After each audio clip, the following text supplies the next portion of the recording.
Salut tout le monde, Martin-Gilles Lavoie dans une nouvelle capsule qui devient quasiment traditionnelle en fait depuis qu'il utilise des véhicules électriques. Il fait des tests avec pour lors de la réception pour voir ce que le véhicule est capable de faire selon une utilisation normale comme moi qui fais. Donc en 2016, il y avait un Chevrolet Volt qui m'était rendu jusqu'à Québec. Ça peut aller pas mal plus loin, là. Il y a une génératrice là-dessus, c'est pas un problème. Mais c'était juste pour voir le comportement de la batterie et tout. J'avais fait une vidéo qui n'a pas vraiment circulé. Je me souviens pas où je l'avais mis. Mais en tout cas, à la réception en 2019 de mon Chevrolet Bolt, là, j'ai commencé à faire vraiment des tests plus de portée là, avec la batterie. C'était une batterie 60 kW à l'époque. Je m'étais rendu à Québec, presque à l'aller-retour, qui arrêtait un chemin pour charger. À Trois-Rivières, il me semble. Puis avec l'histoire du rappel des batteries, ben là, il m'avait remplacé ça pour une 66 kW, qui était le modèle en vigueur à ce moment-là là, pour les 2020 et plus. Puis ce vidéo-là, beaucoup plus exhaustif, sur un key-up test, là, que je vous explique dans 2 minutes, qui m'était rendu à Saint-Jean-Port-Joli avec la batterie, arrivé sur les vapeurs, puis mais très bien été, là. Maintenant, depuis le 10 août, donc il y a 3 semaines, j'ai reçu mon Ioniq 5 2022. C'est une propulsion à longue portée, donc une batterie de 78 kW, qui affiche là, grosso modo 500 km d'autonomie ces temps-ci. Mais aujourd'hui, c'est la première occasion que j'ai de me-time, juste pour faire un road trip et aller voir jusqu'où ça s'en va. Fait que je vous présente Darth Vader. Qui est encore une fois une propulsion longue portée. Puis pour ceux qui ne me connaissent pas sur les forums, ma borne de chargement, donc le véhicule n'a pas eu de préparation comme de méchant soleil à matin. Il n'a pas eu de préparation qui a en préchauffeur, qui ou quoi que ce soit. J'ai entré dans le véhicule tantôt pour déposer mon café, là, puis c'est tout. Fait que le but aujourd'hui, c'est de faire une distance sans faire de hypermiling. Donc, je ne vais pas commencer à réduire ma vitesse pour aller plus loin. Là. On sait tous qu'on peut faire ça. Là. Fait que le but aujourd'hui, il fait 20 degrés. Il va faire 29 aujourd'hui. La clim va être à 20,5 ou à 21 selon. Le cruise control va être seté à 105 km/h comme qu'il avait fait pour la Bolt puis la Volt.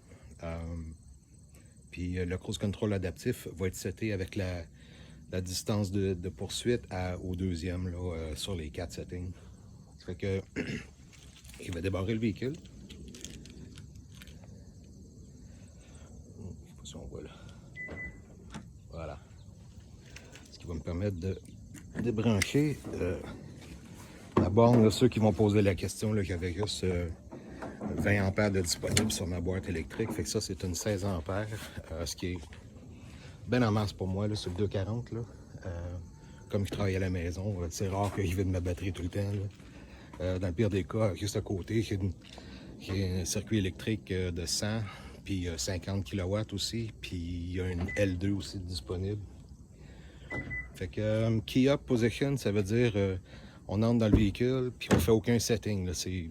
On n'essaie pas d'optimiser le trajet pour la charge.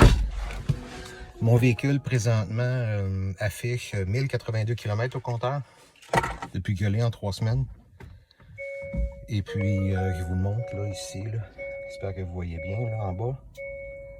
Et puis, l'autonomie affiche 514. Ce qui, en principe, est bien en masse pour se rendre à Rivière-du-Loup. Mais là, avec les zones de construction, les ralentissements, etc., évidemment, ça bouffe. Puis sur l'autoroute, ils vendent pas aujourd'hui. Fait que c'est un gros plus. Là. Je sais pas, dans le coin de Québec.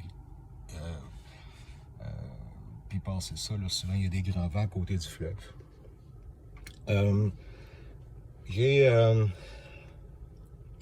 dans la carte le setting pour aller. Il y a une BRCC de Petrocan à Rivière-du-Loup. J'espère me rendre jusque-là parce que c'est une 350 kW. Puis on va tester ça aussi parce que le réseau de Petro-Canada n'est pas des plus fiables. On sait que ça fait déjà plusieurs semaines que la borne à Saint-Jean-Port-Joli, que j'avais utilisée pour la Bolt, est présentement en dérangement. Puis c'est assez décevant là, comme, comme résultat là, pour leurs settings, là, en tout cas. Fait que iPadOS jusqu'à l'autoroute, puis ensuite, ben, c'est le cruise control qui lui désactive l'iPadOS. Puis on va y aller comme ça. On va voir ce que ça donne. Il va enregistrer, faire un petit montage, là, il va enregistrer lors des arrêts. Ah oui, dernier détail, j'ai mon véhicule est l'un des rares, demandez-moi pas pourquoi, qui a je mettrai la photo là, dans le montage, là, mais j'ai une version du software qui fait du préchauffage pour le conditionnement de la batterie pour l'approche d'une BRCC pour optimiser la charge. C'est le mode conditionnement de batterie, pas le mode hiver, c'est une autre affaire. Moi, j'ai pas le mode hiver, j'ai le mode conditionnement de batterie qui est l'hiver et le préchauffage de la batterie à l'approche d'une borne. Je vais utiliser ça, l'option est allumée. Puis, comme j'ai une borne de sélectionner dans la navigation du véhicule, à ce moment-là, je vais l'allumer là, près de là. Je ne sais pas si je l'allume tout de suite, s'il va comme conditionner la batterie tout ce temps-là, là, ce qui serait ridicule. Là. En fait, l'option est allumée mais présentement, mais je n'ai pas de destination choisie dans la navigation présentement. Fait que, sans plus tarder, je vais prendre la route, puis je vais faire un petit montage lors des arrêts, là, s'il y a lieu. Okay, ben, finalement, j'ai pas utilisé le mode de préchauffement, le préconditionnement de la batterie. J'ai pas utilisé la carte du véhicule pendant mon trajet jusqu'à Rivière-du-Loup. Une des choses que j'ai découvertes justement en rapport à ça, c'est que si on démarre une navigation avec la carte, la navigation du véhicule, ça annule la navigation de CarPlay et vice-versa. Je sais pas pourquoi les deux peuvent pas être utilisés en tandem. C'est ridicule parce qu'ils ont tous deux leur propre système de GPS, leur propre chip de réception pour GPS. Je pense que c'est juste une option software. Ils se sont dit, la personne ne voudrait pas se faire aiguiller à deux endroits différents si les deux concordent pas. C'est la seule chose que je peux m'imaginer pourquoi un annule l'autre. Ce serait intéressant de savoir pour les utilisateurs de Google si Google Auto fait la même chose. Ça me laisse perplexe quand même comme résultat. J'aurais aimé pouvoir setter une destination dans CarPlay parce que toute ma vie tourne autour de l'environnement Apple. Je commencerai pas à synchroniser mes contacts, mes destinations, mes cartes, mes plans, etc. dans l'auto. C'est complètement ridicule. C'est une des raisons aussi pourquoi j'ai pas une Tesla. Là. L'absence de CarPlay, pour moi, c'est un non-sens. Là. Mais chacun pour soi. En tout cas, bref, merveilleux temps sur la route. C'était ultra calme, la cabine est beaucoup plus silencieuse que la Bolt, le véhicule est beaucoup plus confortable au niveau de la suspension et le comportement sur la route. Moins de vibrations au niveau de la carlingue. La suspension est un petit peu plus souple qu'elle était sur la Bolt. Évidemment, la grosseur des roues peut aider. Là. Au niveau des pneus, plus ton pneu est large, moins la craque dans l'asphalte, et Dieu sait qu'il y en a. Va avoir d'impact parce que la roue elle porte plus large. Je ne sais pas si c'est le cas, mais en tout cas, c'est l'impression que ça donne. C'était vraiment intéressant. À un moment donné, j'ai monté la climatisation du 20.5 que j'utilise souvent en ville. Faut pas oublier que le véhicule est noir, le mien, là. Et puis, ça chauffe beaucoup au soleil. Puis, comme vous avez vu, là, il y avait un soleil incroyable cette journée-là. Il faisait chaud. Là. Mais à un moment donné, à la climatisation, c'était trop fret là, à 20.5. Là, puis j'ai fini par la monter à 20, puis 21, et même 21.5 à un moment donné. Il n'y a pas le chauffage qui a démarré. Là, c'est resté à la climatisation. Mais à un moment donné, c'était comme, OK, là, il y avait froid au torse là, à cause de la ventilation. Tout, j'ai tassé les fans. En tout cas, je vais vous lire les notes que j'ai prises. En fait, j'ai utilisé la fonction du véhicule pour faire des notes vocales là, dans le véhicule. Alors, je me disais que c'était plus simple que de traîner un carnet puis commencer à noter, là, surtout pendant que tu conduis, là, c'est pas l'idéal. Fait que une utilisation simple et facile, ça vous prend une clé USB pour transférer ça ensuite dans votre ordi. Là, vous mettez ça là, dans la plug de digital du infotainment, là, la plug du iPhone ou du Android. Puis à ce moment-là, dans les mémos vocaux, il y a une option quelque part pour les sauvegarder dans une clé USB. Ça les copie, c'est assez rapide là, parce que je n'avais pris quand même pas mal. Peut-être je prenais des notes pendant la route, puis à mes 2-3 arrêts que j'ai fait. Puis j'avais peut-être pour 15 minutes d'enregistrement de fait, là. Puis ça a copié en dedans de 2 minutes, là. C'était bien correct comme expérience, là. Ça allait bien. C'est peut-être la faute du protocole de CarPlay que tu peux pas tout simplement copier les fichiers au travers du fil direct dans le téléphone. Ce serait très intéressant. Mais la clé USB, c'est quand même mieux que ce que je pensais qu'il allait devoir faire, qui était d'enregistrer avec le téléphone le playback dans l'auto de la note. Je n'étais pas trop sûr qu'il n'avait pas vraiment étudié cette fonctionnalité-là. On passe donc aux notes. Écoutez, jusqu'à Port-Neuf, ça c'est à l'approche de Québec, il y a absolument rien de notable qui s'est passé. Là. Au départ, j'avais 60 km d'over pour arriver à Rivière-du-Loup. Ça, c'était le matin, en partant, quand le véhicule affichait 514 km d'autonomie. Mais à l'approche de Port-Neuf, l'over était de 50 km/h. Il y a eu des ajustements de 5 km/h dans les travaux de Trois-Rivières. Beaucoup de ralentissements, des arrêts, des départs. Il y avait même des accidents. Fait que le temps de passer au travers de tout ça dans Trois-Rivières et à la sortie de Trois-Rivières où d'autres constructions étaient en cours, ça m'avait imputé là, un 5 km juste cette partie-là. Puis le reste du trajet, évidemment, l'estimé initial du véhicule, c'est par rapport à ta conduite d'avant. Là, qui faisait juste de l'autoroute, fait que ça demande plus de power. Alors que dans les jours précédents, les semaines précédentes avec l'auto, qui faisait un mix autoroute et ville, fait que ça typiquement, ça en prend moins parce qu'on roule moins vite. Là. Il n'y a pas de résistance de l'air, entre autres. Il y a la zone de construction à Trois-Rivières, il y avait des pancartes de réduction de vitesse à 80 km/h. La caméra du véhicule a capté les changements de vitesse dans la console conducteur. Ça, c'est l'écran en arrière du volant. Puis après plusieurs kilomètres où la limite affichée était 100 km/h, la caméra n'avait pas encore capté le changement puis était restée coincée à 80. J'ai pensé qu'un gros ton était foiré devant la caméra parce qu'il y avait de la bébête cette journée-là. Ça a pris un bon bout de temps avant que ça change. Même que, rendu à Neuville, c'est là que j'avais changé la clim de 20.5 à 21, puis plus tard à 21.5 là, pendant un bref instant.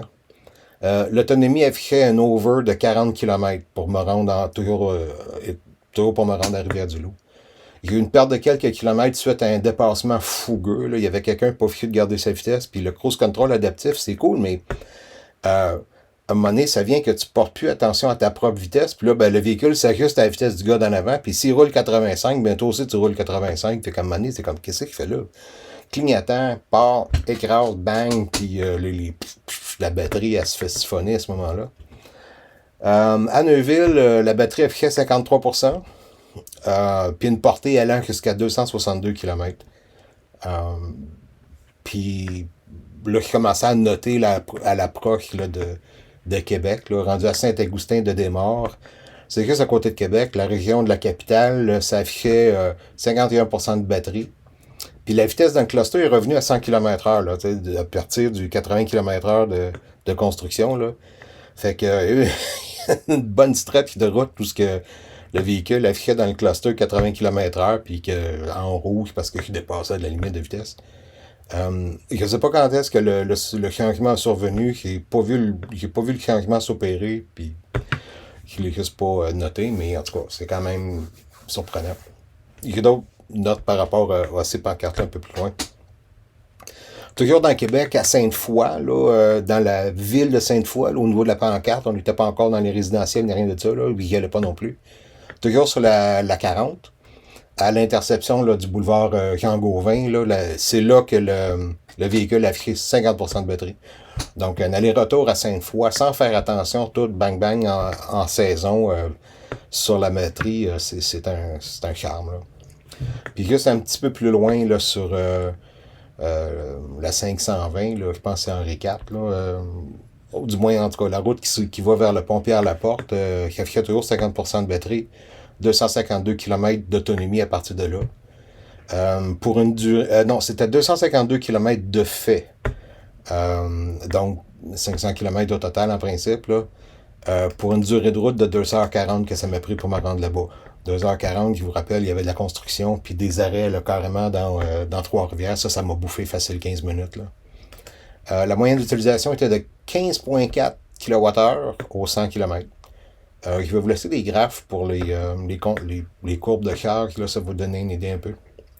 Puis au moment où je suis arrivé au pont de Québec, j'étais à 49% de batterie, puis il y avait énormément de trafic là-dedans. On dirait que ça leur prendrait un troisième lien ou quelque chose. En tout cas, toujours 40 km d'over pour me rendre à Rivière-du-Loup, là, dans les prédictions, là, selon les...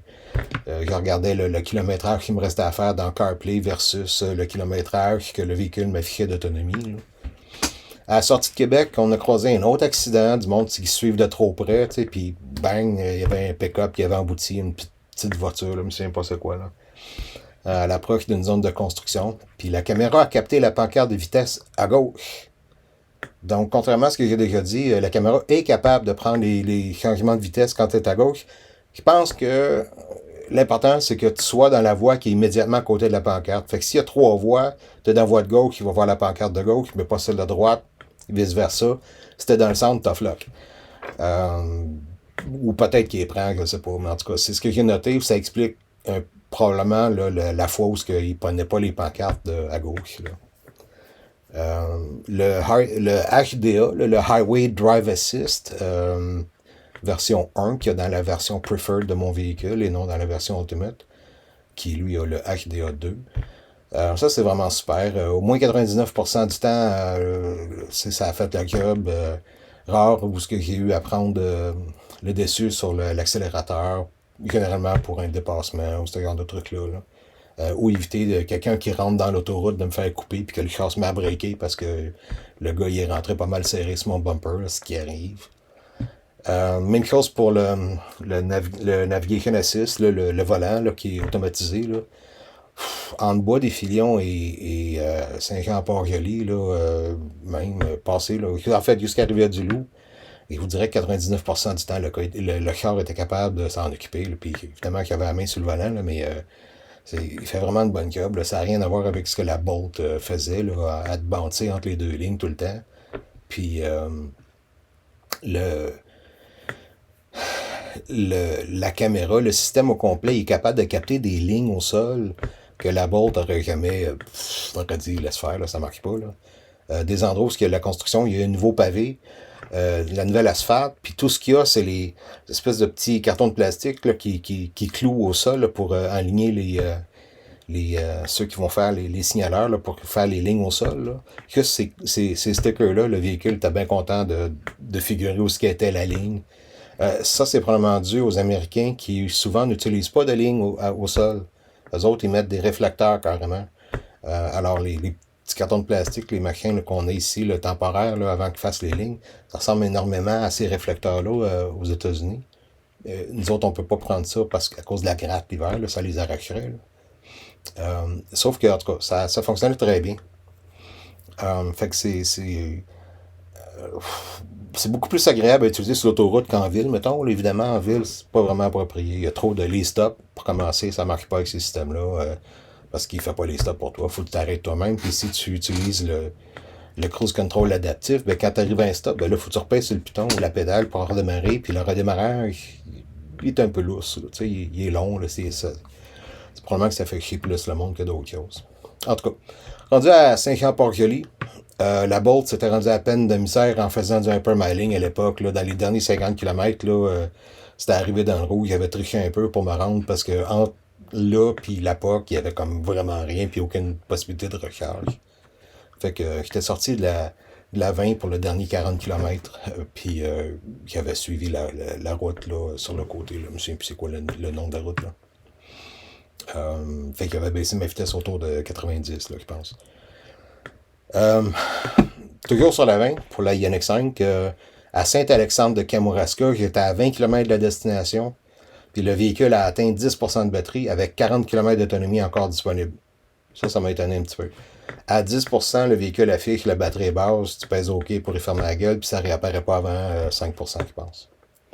Rendu à Rivière-du-Loup, qui me suis trompé de Petro-Canada, fait que j'ai fait un détour de 6 km. Au moment où j'arrivais, il y avait un Ontarien qui finissait sa charge d'un Kona. Son fils était bien actif avec son iPad, puis c'est lui qui gérait le prochain stop, puis tout, puis il trippait bien gros, là. C'était un bon entraînement, voir une bonne relève. Puis ils sont retournés eux autres vers l'Ontario. On a jasé un petit peu, là, le 5-10 minutes qui étaient là, puis après ça, ils sont partis. J'ai pu me brancher. Il a fallu que je me branche avec le véhicule. Je vais mettre la photo là, en mortaise. Le véhicule parqué de côté parce que le Petro-Can à Rivière-du-Loup, les parkings sont tellement serrés, tu peux pas mettre deux véhicules qui chargent en même temps entre les deux bords. Tu arrives à rentrer le véhicule, mais pas ouvrir ta porte. Là, fait que c'est vraiment bizarre comme setup. Là. J'ai pas resté à Rivière-du-Loup, j'ai ramassé un truc à bouffer que j'aurais pas dû. Puis je suis resté là 34 minutes. J'y vois à la courbe de charge. C'était pas super. À Rivière-du-Loup, là, ça a monté à 220 kW, c'est pas resté bien longtemps. Puis avant même que je pogne en 60-65%, là, ça a commencé à planter. Puis ça m'a donné ça à 10. Quand j'étais à 70% de batterie, c'est resté en bas de 100 kWh. Puis je pense qu'il y avait du load sharing avec le véhicule qui était parqué à côté, qui lui aussi chargeait. Je pense que la borne à Rivière-du-Loup n'a pas énormément de jus en arrière de la cravate. Fait que je pense que je peux pas imaginer autrement là, que soit qu'elle faisait du load balancing avec le haut véhicule, qui était un Niro, je pense, ou bien la borne, l'installation de Petro-Can surchauffait dans le câble ou je sais pas où. Puis il réduisait là, son throughput là, à cause de ça. À Saint-André, la moyenne du véhicule affichait 14,4 kWh au 100 km. Ce qui est quand même excellent, là, surtout pour l'autoroute. Là. Avec 24 km restants. Donc ça, c'était là, dans Rivière-du-Loup.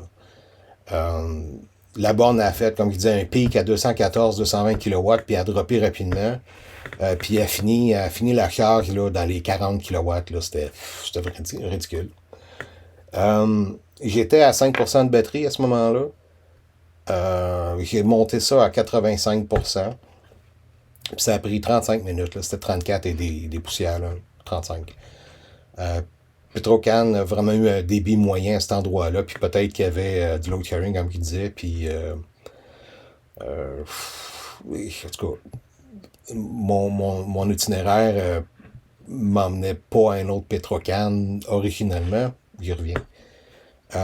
Fait que, après, rendu à 85% de batterie, j'ai déplugué ça. Puis, j'avais 290 km à faire pour me rendre au Madrid, qui était mon prochain principal. Donc, j'ai fait la 40 jusqu'à Québec, traverser Rivière-du-Loup, puis là, je voulais revenir par la 20 au complet, passer au Madrid, puis repasser par le pont de 25 pour retourner sur la Rive-Nord. Les mouches sont grasses puis gommeuses. Hein? J'ai passé mon temps à laver mes vitres, puis je sais pas si vous avez déjà réalisé, là, mais le lave-glace de Hyundai, qui est fourni avec le Ioniq5, il est parfumé. Puis j'étais pas sûr de mon coup, puis j'ai beurré épais. Puis là, effectivement, il y a comme une espèce d'odeur. Je me souviens que le Bolt avait eu une légère odeur différente que ce qu'on est habitué d'avoir avec du lave-glace de station-service, là, qui sent l'ammoniaque ou bien le vinaigre. Là. Le parfum du Hyundai, je dirais que c'est quelque part entre matante et danseuse. C'est bien conflictuel dans ma tête là, si c'est une odeur intéressante ou pas, mais en tout cas, c'est quand même mieux que l'ammoniaque. Là. En tout cas. Fait que j'ai pris la direction du Madrid 2.0, peut-être. Sauf que rendu à Lévis, pas tellement loin, là, mes tripes n'ont pas eu la même portée que la batterie. Je me suis arrêté donc dans un Petrocan pour les toilettes. Puis en sortant, j'ai vu que là aussi, il y avait des bornes. Il était juste pas mal plus loin dans le parking. Puis il était pas affiché dans la carte, étonnamment. Fait que tant qu'à me rendre au Madrid, il dit ah, fuck it, je vais me plugger ici. Puis je vais comparer la charge du Petrocan de Lévis versus Rivière-du-Loup. Puis on va voir s'il y a une différence de réaction, si la courbe est pas mal la même. Les conditions sont les mêmes, même température, pas de vent, ça faisait des heures que je conduisais, fait que la batterie n'est pas plus chaude, n'est pas plus froide, il n'y a pas eu de préconditionnement dans aucun des cas. Sauf que la courbe de charge était de loin supérieure à Rivière-du-Loup. J'ai passé de 36% de batterie à 86%. En 14 minutes, à 36%, jusqu'à 70% de batterie, j'étais à 220 kW de transfert. C'était comme bang, là, dans le max. C'est parfait. C'est exactement ce que le char annonce. 18 minutes, passer de 10 à 80%. C'est ça que ça aurait pris parce que la batterie, là, vraiment, elle se faisait remplir là, à vue d'œil. Tu pouvais compter l'énergie transférée, là, monter d'1 kW aux 3 à 4 secondes. C'était impressionnant. Fait que c'est ça, 220 kW jusqu'à peut-être 70% de batterie, là. Puis ensuite, ça a baissé à 180 kW jusqu'à 180. Jamais ça a descendu à 100. Jamais ça a descendu. Non, c'est pas vrai. De 80% de batterie à 86%, là j'étais à 100 kW de transfert. Mais ça n'a jamais descendu à 40 comme ça avait fait à Rivière-du-Loup, en tout cas. Fait cocasse, en route, j'ai croisé une seule Ioniq 5, une noire Preferred, j'ai vu ça aux ailes qui sont noires, là, comme la mienne. Pas mal sûr qu'il m'a spoté aussi. Là, coucou, là, c'était dans le forum, là, dans le groupe de Facebook.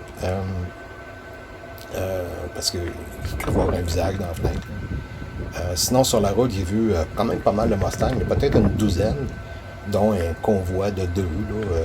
C'était quand même. Je sais pas s'il y avait un meet quelque part, là, mais j'avais l'impression de voir des maquis partout, là, de Mustang. Ma Ioniq 5 que vous l'avez vu là, en intro, là, elle s'appelle Darth Vader, qui a une plaque et tout. Ça semble avoir attiré l'attention. Là. Des fois, les gens pointaient la plaque, là, je les voyais dans le rétroviseur en arrière. J'en ai vu une couple prendre une photo. Puis des fois, il y avait des thumb-ups, sauf que je ne savais pas si c'était par rapport à la plaque ou au véhicule, là, je ne sais pas. Là, des fois, juste des nods, là, du monde qui riait, en tout cas.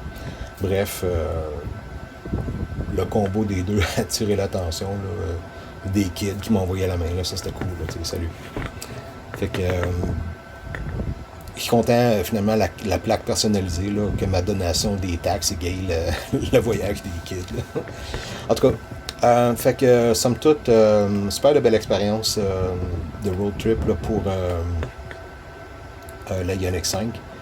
Un aller-retour à Rivière-du-Loup, là, je sais pas de battre des records de vitesse, là, c'était pas le but.